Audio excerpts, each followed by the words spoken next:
So the stole that I'm wearing tonight is a special one to me because Starry Night is my favorite painting.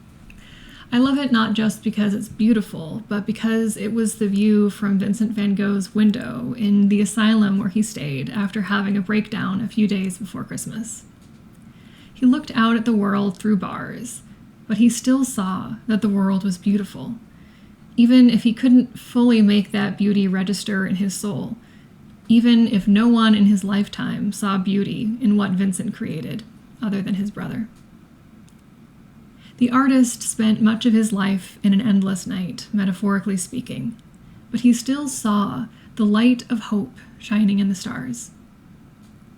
Even though Vincent died by suicide a year after painting Starry Night, I still think it's a hopeful piece.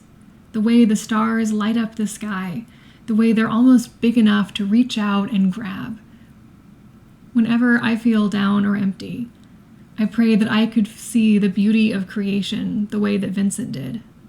The light is there, coming closer, no matter where we are.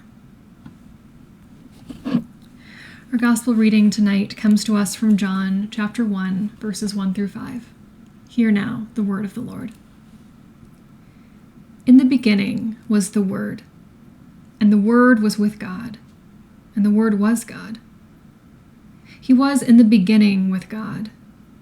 All things came into being through him, and without him, not one thing came into being. Whatever has come into being in him was life, and the life was the light of all people. The light shines in the darkness, and the darkness did not overcome it. This is the word of the Lord. There is very real darkness and pain in this world. It wouldn't be honest to pretend otherwise, and Jesus doesn't ask us to. It's a lot more fun to lift up the happy stories of our faith and of our lives, but they aren't our only stories.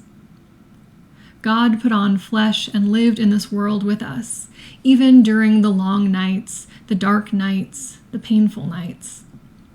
Those nights and those tears and those retreats to lonely places are just as central to the story of Jesus as the sunlight and the wine and the alleluias. God is with you, even on the longest night of the year. God is big enough to hold all of our hopes and fears alike. Even so, we know and we believe that the light will come. That light will shine in the darkness, and the darkness will never overcome it.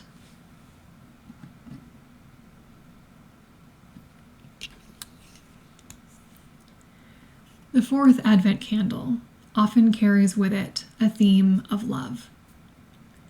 As we light this candle, I invite you to write down the names that you are holding in your hearts tonight, the loved ones who were separated from us, either by death or by distance. The season is not the same without them.